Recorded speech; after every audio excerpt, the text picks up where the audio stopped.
Hey everyone, and welcome to this week's episode. Now, I am not going to lie, I am absolutely freezing today.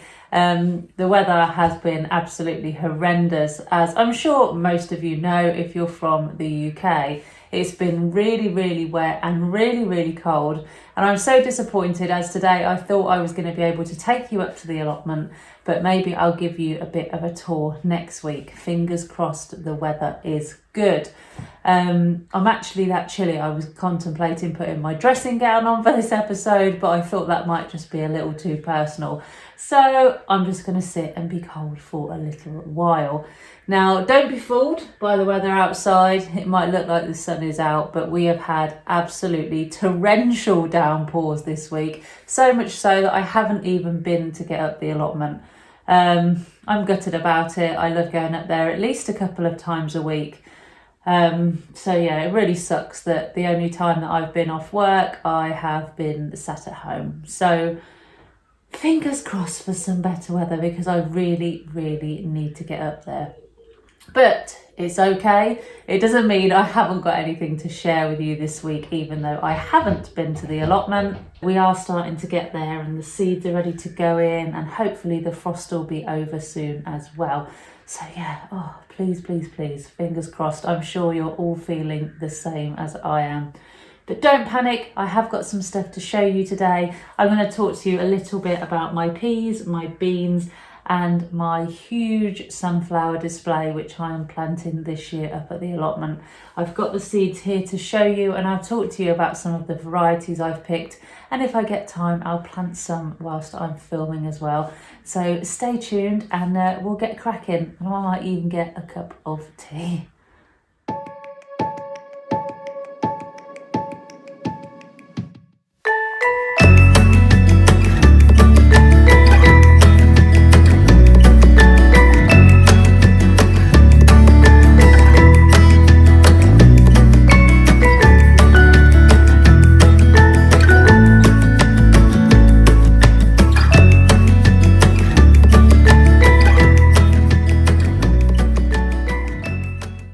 Okay, so welcome back, and I hope the weather has been a little bit better where you are. I was going to say, I forgot to tell you that I had my first rhubarb crumble and custard of the year, which was scrummy. I just wish I had some now, because like I said, I am freezing. I just can't believe the change in temperature from only a week or so ago. It is so cold again now. I'm not one to moan, but by Lord, I am ready for the summer to be here. Oh my Lord. So yeah, so today I'm going to talk to you a little bit about my sunflowers. I know a lot of you are keen and interested in seeing which varieties I've got, because I've got several. And I'm going to be planting some of those up today. And I'm also going to be putting in some of my peas and runner beans. Now, I will be sowing some of my peas direct, but I often sow some at home as well, just to make sure that I've definitely got a few, in case the little mice up at the allotment tend to have a nibble on some of my peas. So I know back in the planning video a few months ago, I did talk about the varieties briefly. So I'm just going to give you a quick overview of the ones I've chosen this year. And hopefully get a few of them planted today if I can bear the cold. So let's start with peas. So I've got 3 varieties of peas this year. The first ones are my sugar snap peas. These are Mr. Fothergill's, and these are the Nairobi variety. So these say you can sow outdoors anytime up until June. So I will put a couple in some pots as well, just like I said, to make sure I at least get a few decent plants. And then the rest I will sow successionally down on the allotment in the ground. So fingers crossed I'll use the right netting and keep the mice away. The plan this year is to have a whole pea and bean area right at the top of the plot. Last year that would have been my potato bed, so there's a huge area dedicated. So I'm going to be building structures and wigwams and bean lines, and it's all going to be very exciting. I love the thought of having just a dedicated space for them. So fingers crossed, if the weather holds out, I'll be filming that in an upcoming video too. I love putting the structures together on the allotment, even before the plants are up. It just makes me feel like we're making progress, we're getting there. There's a bit of sustenance and shape on the allotment. And yeah, I just get really excited. So that's the first one. My next ones are my little marvel, and these are also Mr. Fothergill's. All my peas are Mr. Fothergill's this year. I ordered these through our allotment committee, so we get a discount if we order so many packets and things like that. So yeah, I've got a fair few packets of Mr. Fothergill's this year. So these ones are Little Marble, and it says Little Marvel, not Little Marble. God, it's been a long day. These say a traditional Victorian dwarf pea, ideal for growing under cloche if you wanted early crops. But again, you can sow these between March and June. So now again is the ideal time. Like I said in last week's video, you don't need to rush these things. They will be fine for a little while longer. My next pea variety is the Ambassador pea. Again, you can sow from March till June, and these are a main crop variety, but I actually chose these ones because they are renowned for having a really plump, a big pea. Does that make sense? They'll be big peas. Yes. So okay, so that's the reason I chose them. Again, like I said, sow between March and June. And these ones also resist powdery mildew. So I'm not quite sure how that works, but powdery mildew is a bit of a nightmare. I usually find I get it on my courgettes, things like that. And it does look really, but it's, yeah. So this should be good. And it also says on the back that these peas are ideal for freezing. So maybe if we get lots, never happens. I always eat them before I even get off the allotment. I think I had one meal with peas in it last year. My nephew as well, he loved the peas up at the allotment last year. So I don't think any peas made it home. I think one meal when I made a deliberate effort to say I want allotment peas in my dinner. But yeah, apart from that, I don't think any peas made it home, but that's fine. I don't mind. Okay, so the last ones, and these seeds I think I got for Christmas from a friend, and these are beans. I don't know if you've heard of them. I don't know. I have no idea what their reputation is like. I've never used them before. So these are runner bean enormous. Obviously the same sort of thing with beans. You can sow them between May and July. For harvest for these ones between July and October, and if they're anything like my other runner beans, they will be up the archways all over the place, causing trouble as quickly as they can, basically. So I'm going to be planting some of these out as well. Going on to lastly my sunflowers. Now I know a lot of you are interested in my sunflowers because of how many varieties I have bought. So this year I have got 1, 2, 3, 4, 5, 6, 7, 8, 9, 10 varieties of sunflower. Now, I know that sounds like a lot, but as some of you know, one of my friends passed away last year and she loves sunflowers. So we had allotments next door to each other. So in her memory, I'm determined to have a sunflower wall just to make me think of her in the summer. So I can sit and have a drink, look at them and just think of the memories we shared. So I went a bit mad. Why not? So I've got 9 varieties. So these are all from Premier Seeds. I know a lot of you say I use Premier Seeds a lot, but I just think they're great value for money, and I've never sort of had anything that hasn't germinated. So thumbs up for Premier Seeds from me. Obviously this is no way sponsored by Premier Seeds. I just really, really rate their products. So let's start at the beginning. That would be a good place to start. So I have got sunflower seeds chocolate, which as you can imagine are probably going to be brown.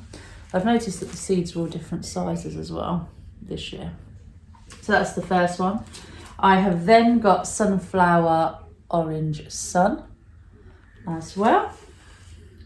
I've also got sunflower vanilla ice, nicely named. So as you can see so far, the colours are really varied. So the chocolate is obviously a brown, the orange sun an orange. Excuse me, the vanilla ice is like a really pale yellow, almost a cream colour. I've then gone all the way the extreme to the other way and gone for sunflower Italian white. So they are similar to the vanilla ice, really far up the other end of the scale. I've then gone bright yellow for the sunflower lemon queen. These sound so nice, don't they? And then my favourite sunflowers, the teddy bear sunflowers. I grew those last year and they were gorgeous, and they were just like massive, great big pom-poms. Love them, love them, love them. So yeah, got those again. They're quite like an orange colour. And then I've got Sunflower Autumn Beauty, which again are the orange, reddy, autumnal colours that you'd expect from those. I've also then gone from Orange Sun to Sunflower Red Sun. I just want to make sure I get all of these colours up at the allotment, and the wall where the sunflowers are going to be is right at the end of the allotment, so it will also give me a bit of shade and privacy as well. And I just want it to be a wall of very beautiful sunflowers. So that's the reason I went for different shades. And then last but not least, I did go for the Mongolian giant sunflower seeds. Now, I've never grown Mongolian giants before. I've been told they're rather large, which, you know, you would expect. So what I'm going to do is I'm going to start sowing some of them now. They are going to stay in my conservatory, which during the daytime it does get pretty warm in here. So hopefully they'll germinate quite quickly. It shouldn't take too long at all. So I'm going to get some of these planted. Yeah, and then we'll see how long they take to germinate. So I'm going to get some pots together and some of my trusty toilet rolls, seeing as I've got loads and loads of sunflowers to plant, and I'm just going to get cracking with it. So I filled up my tray here with 50 toilet roll tubes, and what I'm going to do is put 2 sunflower seeds in each of those tubes. So this will be my first 100 sunflowers. Now in total I aim to plant about 300, so we're going to be doing another 2 of these there or thereabouts. So yeah, there's going to be tons and tons of them, similar to the sweet peas on my sweet pea wall. So what I'm going to do is get all these filled with compost now and start putting the seeds in. What I'm going to do as well is I'm going to put a mixture in here. So it's going to be a surprise when they come up which ones are which. So I'm deliberately not going to label them. So it's going to be like a lucky dip when they actually get planted up at the allotment, which is going to be awesome. I have realised that I've left my root trainers up in the polytunnel, so I'm not going to be able to put my runner beans out today. I was convinced I'd brought them home, but I obviously haven't, and I always use root trainers when I plant my runner beans because of the sheer size of the roots on them all. So that might have to wait until next week's video to show you. I'll obviously film it before then, and then I'll show you all the footage next week. That might give you a bit of help if you've not used a root trainer either before, and I can show you how they work because I think they are fabulous. So what I'm going to do now is get these sunflowers in, get this compost filled to the top, and that'll be it for today's video.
So there we are, my first set of this year's sunflowers are planted. So like I said, that is about 100, and I'm going to do another 200 after this to make the magic 300. Though I'm not going to film all that because I imagine that would be very, very boring for you to watch. So that's it pretty much from me this week. Next week I will show you me planting those runner beans in those root trainers so you can see how they work, because I am a massive, massive fan. I've also just realised I have forgotten to show you the asparagus footage yet again. However, I think you've been listening to me ramble on for long enough, so I'll save that for a future video too. Turning into someone very, very forgetful. But like I said, that is it from me. I hope this weather brightens up for you all, and I hope you can get up to the allotment. Hopefully I will give you a tour next week as well. Fingers crossed. Because let's face it, we all need some sunshine, and I need to be up at that allotment for the summer once and for all. It'll probably be more of a fight by then to stop me coming back home rather than getting me up there in the first place. But as always, if you enjoyed this video, please do not hesitate to give me a like, and you can always subscribe to my channel for future content. But I will see you next week. Look after each other, stay safe, and I'll see you all very, very soon. Bye.